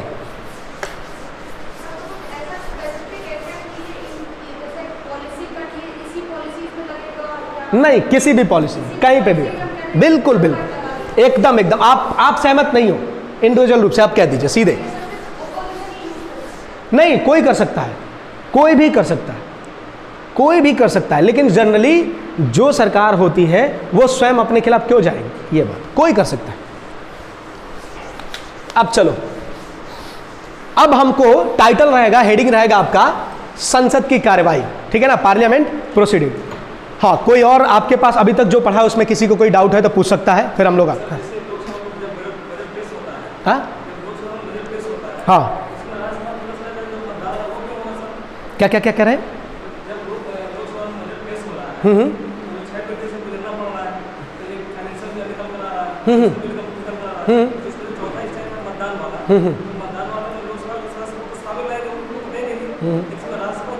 वो 6 के 6 जो स्टेप है वो दोनों हाउस में पास होंगे, दोनों। यस, पहले लोकसभा में, लोकसभा में वो 6 स्टेप हो गए, तो वो स्टेप आगे चल के राज्यसभा में वो स्टेप हो या ना हो उससे कोई फर्क नहीं पड़ता है। मैं बता चुका हूं आपको।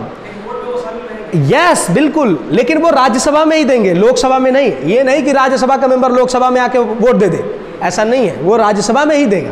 ठीक है, बाल बिल्कुल जाएगा ही जाएगा। एक बार एक, अरे भाई कोई बिल एक्ट कब तक नहीं बनेगा? जब तक वो दोनों हाउस, पार्लियामेंट के दोनों हाउस, लोकसभा राज्यसभा अब प्लस किसका, ये 3 स्टेप से नहीं गुजरेगा वो बिल, एक्ट बनेगा ही नहीं। तो इसलिए अगर बजट को हमको पेश करना है तो वो तो मनी बिल है, तो हमको ऑब्वियस सी बात है हमको लोकसभा में इंट्रोड्यूस करना पड़ेगा, लेकिन पास करने के बाद से उसको राज्यसभा में जाना है ना, तो राज्यसभा में जब उसको जाओगे, आप लेके जाओगे, तो वो स्टेप होंगे, लेकिन राज्यसभा को थोड़ा कम राइट है इसमें। वो स्टेप हो चाहे ना हो, 14 दिन के अंदर तुमने पास किया तब भी ठीक, फेल कर दिया तब भी ठीक, कुछ कर दिया, 14 दिन बाद अपने आप बाय डिफॉल्ट वो एक्शन में आ जाएगा। ये होता। ओके चलिए,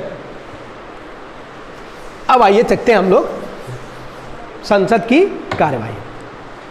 देखिए हमारे संसद में 2 हाउस हैं, पार्लियामेंट में 2 हाउस हैं, एक हमारा क्या है, राज्यसभा, एक है लोकसभा। अब आपने कुछ शब्द सुने होंगे, जैसे चलिए देखते हैं। पहला है हमारा प्रश्न काल, क्वेश्चन आवर, ठीक है। दूसरा क्या होता है, शून्य काल, 0 आवर। अब देखिए क्या होता है, यहां पे हमारा पार्लियामेंट, जैसे आपका अभ्युदय योजना के तहत आपकी क्लासेस 2 बजे से शुरू होती है, ठीक है ना, फिर आपकी क्लासेस 1.5 घंटे चलती है, एक सेशन दूसरा सेशन, वैसे ही इन द सेम वे यहाँ पे सब चीज़ जीवन में रिलेट ही करना है आपको, ऐसे ही। वैसे ही हमारा पार्लियामेंट ओपन होता है 11 बजे। कितने बजे? 11 बजे। 11 से 12 क्या होता है बच्चा? Question our. 12 से 1 क्या हो जाता है? 0 आवर, ठीक है ना। 11 से 12 क्वेश्चन आवर, 12 से 1 क्या आपका? 0 आवर। अब इसके बाद से क्या बचा? 1 से 2। अब देखिए, जैसे आप लोगों को एक क्लास के बाद से कोई लंच तो मिलता नहीं है मेरे हिसाब से, लेकिन हमारे सांसद महोदय लोग को, विधायक महोदय लोग को क्या मिलता है? कुछ लंच मिलता है, यानी चलिए थोड़ा नाश्ता कर लेते हैं। तो ये 1 से 2 क्या करते हैं? इनका ब्रेकफास्ट लंच का समय होता है। जाइए आराम से खाइए, मस्त सब्सिडी वाला भोजन, कम पैसे में, लेकिन अब सब्सिडी उसकी कम हो गई है, ध्यान रखिएगा, अब फ्री में नहीं खा पाओगे आप। फिर उसके बाद से देखिए 1 से 2 हो गया ना, 2 से 5 और एक होता है 2 से 6।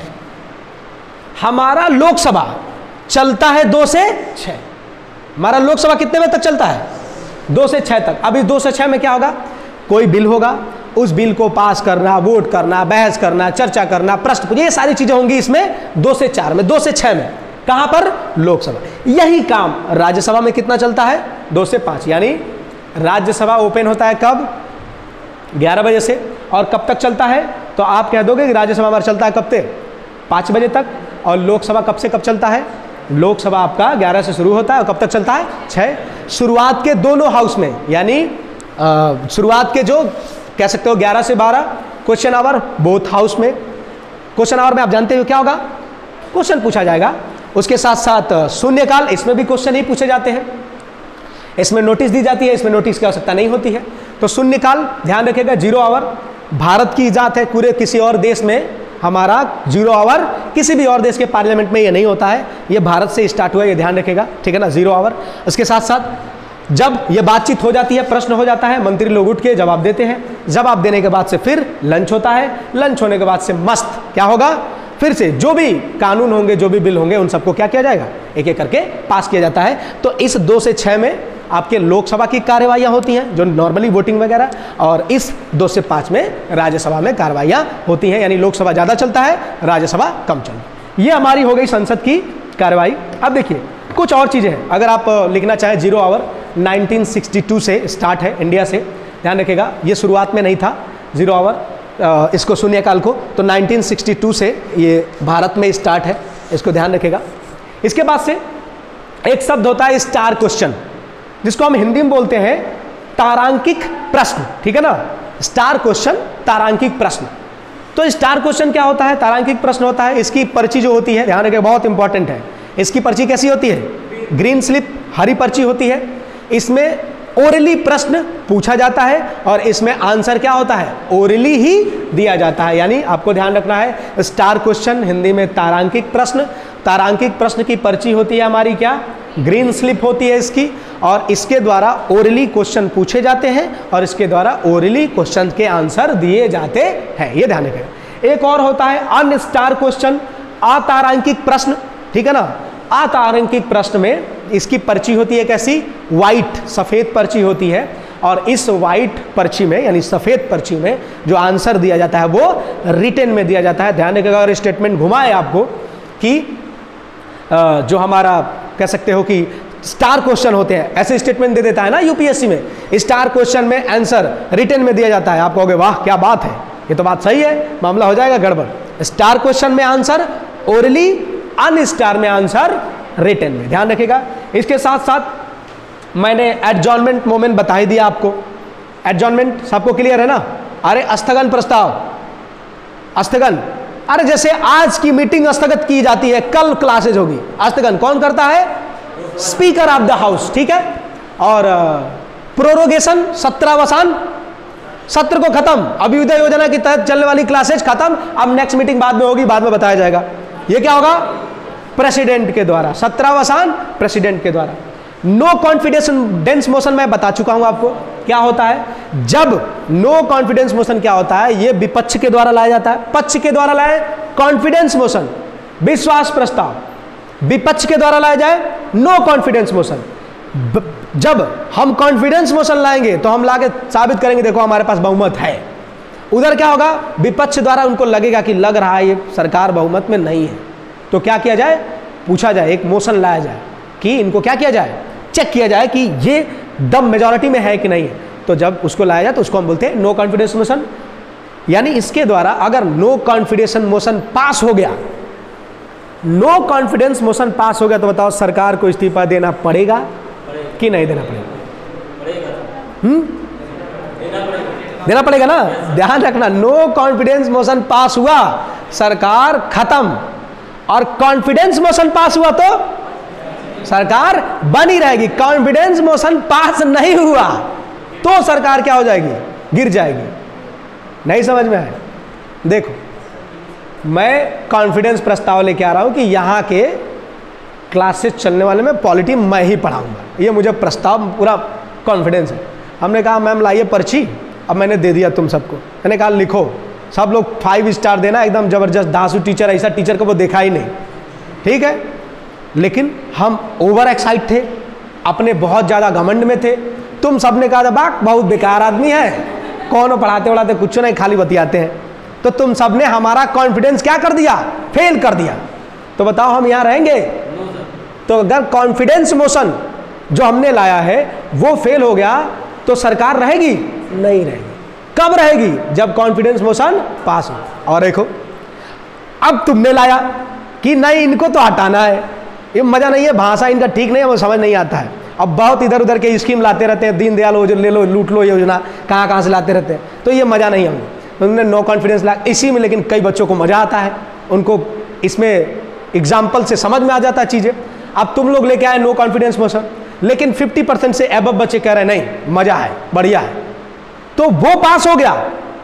मतलब नो कॉन्फिडेंस मोशन अगर जब मेजॉरिटी से ज्यादा कहेंगे नहीं तुम गलत हो, अगर उसके अलग अगेंस्ट में जाएगा, ठीक है ना, तो हम क्या रहेंगे, बने रहेंगे। लेकिन अगर तुमने नो कॉन्फिडेंस लाया और उसमें 50 से अधिक लोगों ने कहा यस मजा नहीं आ रहा है इनमें, तो हम क्या हो जाएंगे, खत्म। अब आप आई होप कि क्लियर हो गया, ठीक है, ओके। उसके साथ साथ प्रोटेम स्पीकर के बारे में भी बात हो चुकी थी, ठीक है ना। और हाँ, अब देखिए कुछ कमेटीज हैं, समितियां हैं, इनके बारे में हम लोग देख लेते हैं।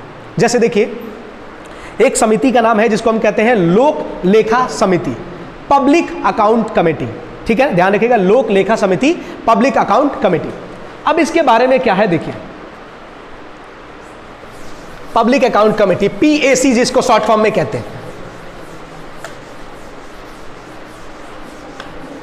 Public account committee. देखो अब कुछ जो हर चीज में होता है, जैसे कह सकते हो कि संस्कृत में एक शब्द होता है संपुट। आप में से कई लोग नहीं जानते होंगे, लेकिन मैं बता दूं, संपुट का मतलब होता है जब हर एक ऐसा श्लोक होता है जो हर दोहे के आगे लगाना होता है। जैसे जब कीर्तन वगैरह में होता है तो जैसे ही एक स्टेंजा से दूसरे स्टेंजा में जाते हैं तो लोग कहते हैं दीन दयाल वीरेंद्र संबारूप हरउनाथ मम संकट हारी। तो एक स्टेंजा खत्म, ये तुरंत रिपीट होगा। अब इसमें भी कुछ संपुट है क्या, देखो जैसे PAC। तो एक क्या है संपुट, देखो पहला क्या है कि जितने भी कमेटी के मेंबर होंगे उन सभी कमेटी के मेंबर का टेन्योर यानी कार्यकाल कितना होता है, तो आप कहोगे इन सभी कमेटी का मेंबर के कार्यकाल होता है 1 ईयर, 1 साल। इन कमेटी का जो हेड होता है अध्यक्ष, इसका चुनाव कौन करता है, कौन अपॉइंट करता है, मैंने स्पीकर में बताया था, वो होता है कौन, स्पीकर, लोकसभा का स्पीकर। लोकसभा का स्पीकर किसी भी कमेटी के अध्यक्ष को क्या करता है, ध्यान रखिएगा, उसको इलेक्ट करता है। तीसरा कोई भी मंत्री इसका मेंबर नहीं होगा, यह संपुट होता है। नियुक्ति by speaker, tenure 1 year, and मंत्री जो होगा, मिनिस्टर जो होगा, किसी भी कमेटी का मेंबर नहीं होगा, ये ध्यान रखो। तो ये तो हर चीज में चलेगा। अब मैं चलते गिनाता हूं। पब्लिक अकाउंट कमेटी, नाम ही लिखा है PAC, पब्लिक अकाउंट कमेटी, लोक लेखा समिति। काम क्या है, तो जो कैग होता है, मैं अभी आगे हम लोग पढ़ेंगे, और उसके साथ साथ जो सरकार की कह सकते हो अकाउंट है, पब्लिक अकाउंट, उससे कितना पैसा गया, इन सब की ऑडिटिंग, इनकी जांच करना, रिपोर्ट तैयार करना, इसका काम किसका है, PAC का है। इसमें मेंबर्स होते हैं 15 + 7। 15 कहां से, लोकसभा से, और 7 कहां से, राज्यसभा से। ये ध्यान रखें। यानी पब्लिक अकाउंट कमेटी में आपको क्या क्या ध्यान रखना है, पब्लिक अकाउंट कमेटी, लोक लेखा समिति, मेंबर्स 22, 15 + 7, 15 कहां से, लोकसभा, 7 कहां से, राज्यसभा। अच्छा, कार्यकाल कितना, 1 साल। मंत्री सदस्य नहीं होगा। अध्यक्ष की नियुक्ति कौन करेगा, लोकसभा का अध्यक्ष। काम क्या है, तो जो पब्लिक अकाउंट है उसी का क्या करना, रिपोर्ट तैयार करना, कैग की हेल्प करना, ये इसका काम है। ओके, अब चलिए नेक्स्ट, दूसरी कमेटी। एक और चीज, इसमें एक चीज बहुत ध्यान रखेगा कि 1967 के बाद से, यानी 1967 के बाद से, हमेशा 1967 से हमेशा बाद से इसका अध्यक्ष कौन होता है जानते हो, यानी 1967 से हमेशा इसका अध्यक्ष होता है जो विपक्ष का नेता होता है। मतलब विपक्ष का नेता चाहे तो स्वयं हो सकता है, या फिर विपक्ष, कुल मिला जुला के जिस पार्टी की सरकार रहेगी उसी पार्टी का PAC का अध्यक्ष नहीं होगा। कौन होगा, विपक्ष का होगा। ये ध्यान रखेगा एक चीज। ऐसा क्यों, क्योंकि सोचो, हमारा ही बैंक, हम ही अपने बैंक से पैसा निकाले और हम ही जांच करें तो क्या होगा, हम तो सब अच्छा ही करेंगे, सब कागज में दिखाएंगे मस्त चल रहा है। अरे दम तो वो हो, बैंक हमारा लेकिन चौकीदार दूसरी पार्टी का, तो अगर पैसा गड़बड़ी थोड़ा सा निकाले तो तुरंत पकड़ लेगा हमको। इसीलिए ध्यान रखिएगा 1967 से हमेशा इसका अध्यक्ष कौन होता है, तो अपोजिशन का लीडर होता है। ओके, चलिए नेक्स्ट आइए देखते। नेक्स्ट है कमेटी ऑन एस्टिमेट, जिसको हम कहते हैं प्राक्कलन समिति। हिंदी में क्या है, प्राक्कलन समिति, यानी कमेटी ऑन एस्टिमेट। तो क्या क्या होगा कमेटी ऑन एस्टिमेट में, ध्यान रखिएगा। इसमें अगेन वही चीजें, क्या, कार्यकाल 1 साल, मंत्री मेंबर नहीं होगा।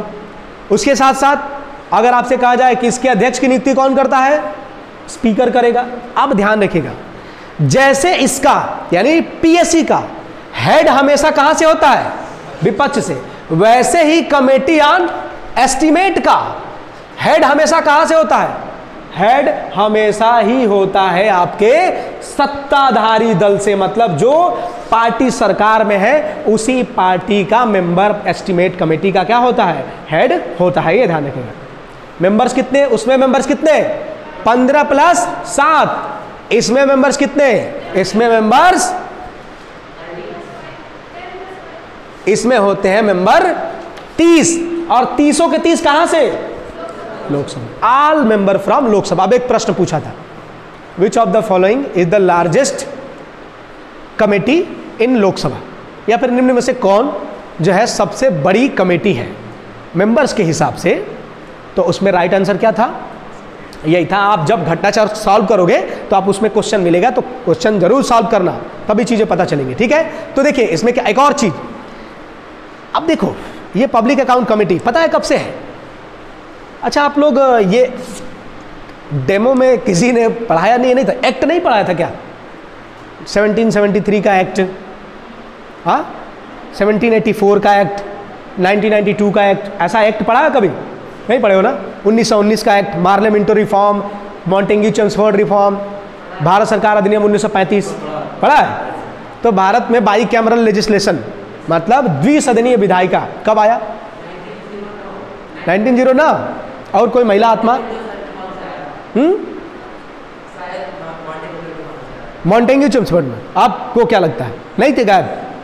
अब भी नहीं था, अभी नया है। ठीक है, तो मैं बता रहा हूं आपको 1919 के एक्ट में मॉन्टेग्यू चेम्सफोर्ड रिफॉर्म में कहा गया था कि क्या होगा? बाई कैमरल लेजिस्लेशन होगा, यानी द्विसदनी विधायिका होगी। और इस द्विसदनी विधायिका के बाद से ही पहली बार भारत में कैग कब आया? Controller and auditor general of India, 1919 के एक्ट से कैग आया। तो जब 1919 के एक्ट से कैग आया तो पीएसी भी तभी आया, पब्लिक अकाउंट कमेटी। पार्लियामेंट बना, कैग बना, तो पब्लिक, अब पीएसी का काम क्या है? कैग की सहायता करना, तो तभी से था। लेकिन एस्टीमेट कमेटी हमारे भारत में शुरुआत से नहीं था। एस्टीमेट कमेटी कब आया? बहुत इंपॉर्टेंट है। एक महान आत्मा थे जिनका नाम था जॉन मथाई। जॉन मथाई की सिफारिश पर 1950 में एस्टीमेट कमेटी का क्या हुआ था? गठन हुआ था। तो ध्यान रखिएगा, कभी कभी स्टेटमेंट में घुमा देगा। जॉन मथाई की सिफारिश पर 1950 में एस्टीमेट कमेटी का क्या हुआ था? गठन हुआ था। तो पीएससी हो गया, अब हमारा एस्टीमेट कमेटी भी हो गया। तो एस्टीमेट कमेटी में क्या क्या? तो पहला point 30 member only from Lok Sabha, tenure 1 year, head by, जो हेड कौन करेगा? तो जो भी लीडर ऑफ पोजीशन की अपोजिशन, मतलब जो लीडर है कौन सा? सत्ताधारी का, यानी मेजॉरिटी दल का लीडर है वो होगा। उसके साथ साथ मंत्री कोई भी मेंबर नहीं होगा, ये ध्यान रखेगा। कब आया था? तो जॉन मथाई की सिफारिश पर 1950 में आया था। ठीक है ना? ओके, नेक्स्ट है देखिए डिपार्टमेंटल कमेटी। ये ध्यान रखेगा, इसको जरा आपको समझने की आवश्यकता है। डिपार्टमेंटल कमेटी, विभागीय समिति। बजट में हमने नाम लिया है एक बार, विभागीय समिति। चलिए देखते हैं।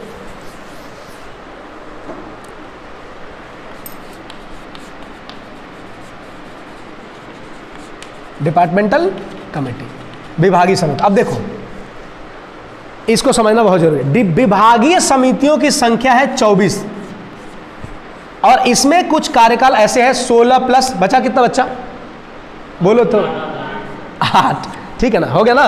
16 8, मतलब विभागीय समितियों की संख्या कितनी है? 24। 16 कहां? लोकसभा, और राज्यसभा में कितना? 8। ये विभागीय समितियों की संख्या की बात हो रही है। लेकिन अगर मैं बात करूं कि every departmental committee consist of how many members, तो आप कहोगे 31। मतलब इसमें क्या होगा? 21 प्लस 10। 21 कहां से? लोकसभा, 10 कहां से? राज्यसभा। किसको समझ में आ गया? किसी को नहीं। चले देखते हैं। अभी एक बार मैं कह रहा हूं 24, एक बार मैं कह रहा हूं 31। तो देखो समझो बात को। विभागीय समिति, डिपार्टमेंटल कमेटी कई होती है, जैसे departmental committee on finance, departmental committee on क्या बोलते हैं railway, departmental committee on home affair, departmental committee of education, बहुत सारी विभागीय समितियां। तो विभागीय समितियों की संख्या कितनी? 24। ये देखो कई कमेटी, और एक विभागीय समिति में कितने सदस्य? 31। समझे? और इस 31 में से 21 कहां से? 10 कहां से? और ये 24 डिपार्टमेंटल कमेटी है, इसमें से 16 कहां बनेगी और 8 कहां से बनेगी? समझे बात को? ये डील करता है numbers of person in one committee, और ये डील करता है टोटल कमेटी, कुल कितनी कमेटियां हैं। तो कितनी है? 24। आई होप कि क्लियर हो गया। ठीक है ना? ओके, अच्छा, अब ये हो गया हमारा डिपार्टमेंटल का। जिनको लिखना हो लिख लो। देखो मैटर आपको पूरा बमबार बारूद के जैसे जा रहा है, समझे? अब ज़्यादा आपका बचा भी नहीं है, और सच में बताएं तो 7 से 8 लेक्चर में हो जाएगा ख़त्म। और ऐसा नहीं है कि बस ऐसे ही हो गया, बढ़िया तरीके से ख़त्म हो गया है। चीज़ें क्या होती है ना, जैसे आप लोग लिखते चलते हो तो टाइम बहुत बचता है, तो बहुत सारी चीज़ें कवर हो जाती है, तो इसलिए प्रॉब्लम नहीं होता। तो सिलेबस तो चला जाएगा, कोई दिक्कत नहीं। अच्छा, ये हो गया हमारा डिपार्टमेंटल कमेटी। नेक्स्ट हमारा जो कमेटी है वो है SC ST कल्याण कमेटी, यानी SC ST वेलफेयर कमेटी। और सेम वही कहानी होने वाली है SC ST वेलफेयर कमेटी में। तो इसमें बस आप इतना लिख लीजिएगा कि SC ST वेलफेयर कमेटी में मेंबर्स कितने होते हैं, तो आप कह देंगे इसमें मेंबर्स होते हैं कितने, 30। अब 30 का ब्रेकडाउन कर दीजिए, कितना, 20 + 10, हो गया बात। अब बात वही कहानी, कौन सी कहानी, 1 साल कार्यकाल होगा, मंत्री मेंबर नहीं होगा, अध्यक्ष की नियुक्ति कौन करेगा, लोकसभा का, बस। तो SC ST वेलफेयर कमेटी कितने मेंबर, 30 मेंबर, ध्यान रखिए। इसके बाद से अगर मैं देखूं तो नेक्स्ट है महिला सशक्तिकरण समिति, यानी विमेन एम्पावरमेंट कमेटी, महिला सशक्तिकरण कमेटी, विमेन एम्पावरमेंट कमेटी। तो सेम जैसे SC ST, क्या मेंबर्स की संख्या कितने, 30, 20 फ्रॉम लोकसभा, 10 फ्रॉम राज्यसभा। फिर वही कहानी, कौन सी कहानी, कार्यकाल 1 साल, मंत्री सदस्य नहीं होगा, हेड कौन बनाएगा, लोकसभा का स्पीकर, ठीक है। इसके बाद से एक और कमेटी है जिसको हम कह सकते हैं कि एक और चीज ध्यान रखिएगा, महिला सशक्तिकरण जो समिति है, कमेटी आप जो कमेटी ऑन वुमेन एम्पावरमेंट है, इसका जो चेयरमैन होता है, ध्यान रखिएगा, लोकसभा में लोकसभा का अध्यक्ष चेयरमैन होता है, राज्यसभा में राज्यसभा का चेयरमैन, ध्यान रखिएगा। लोकसभा में महिला जो वुमेन एम्पावरमेंट कमेटी का जो चेयरमैन होता है वो लोकसभा में कौन होता है, लोकसभा का स्पीकर। और राज्यसभा में कौन होता है, यानी जब हम वुमेन एम्पावरमेंट की मीटिंग करेंगे लोकसभा में तो चेयरमैन कौन बन जाएगा, और यही मीटिंग हम करेंगे राज्यसभा में तो कौन बन जाएगा, समझ गया ना बात को, ओके। बाकी 30 मेंबर, बाकी सारी चीजें सेम। एक और कमेटी है जिसको हम कहते हैं नियम समिति, यानी रूल कमेटी। तो इसमें लोकसभा में होते हैं 15 और राज्यसभा में होते हो 16। रूल कमेटी यानी नियम समिति, नियम समिति में कितने, तो अभी मैंने बताया कि नियम समिति में मेंबर्स होते हैं राज्यसभा में 16, राज्यसभा में 16 और लोकसभा में 15। अगेन जैसे इसका हेड था किसका, महिला एम्पावरमेंट वाला जो था, मतलब वुमेन एम्पावरमेंट वाला, तो उसमें लोकसभा में चेयरमैन कौन, स्पीकर, राज्यसभा में कौन, chairman. In the same way अगर आपसे पूछा जाए कि रूलिंग कमेटी का यानी नियम समिति का लोकसभा में अध्यक्ष कौन होता है, तो आप कहोगे लोकसभा में रूल कमेटी का अध्यक्ष होता है हमारा स्पीकर और राज्यसभा में होता है हमारा चेयर, ठीक है। हमारा पार्लियामेंट हो गया टोटल खत्म। अब देखो बच्चा, नेक्स्ट जब भी हमारी क्लासेज होंगी वो क्लासेज आपको हम लोग उस दिन पढ़ेंगे supreme court, supreme court, high court और कैग, ये 3 को एक दिन में हम लोग निपटाएंगे। तो बढ़िया से आप रिवीजन करके आइएगा, पढ़ते रहिए। कहीं पर भी समस्या हो बेझिझक क्वेश्चन पूछिए, ठीक है ना, कहीं पर भी प्रॉब्लम आपको नहीं आनी चाहिए, ठीक है। और जितने लोग ऑनलाइन देख रहे हैं, आप लोगों को कोई समस्या आ रही है तो आप कमेंट बॉक्स में पिन कर दीजिए, और कमेंट बॉक्स में आप कर दीजिए। उसके साथ साथ उसमें मैं पिन कर दूंगा अपना एक कमेंट, और उसमें एक ग्रुप होगा, आप ज्वाइन करके उसमें जो भी PDF होंगे वो आप ले सकते हैं, ठीक है। तो चलिए, जय हिंद, जय हिंद, ओके।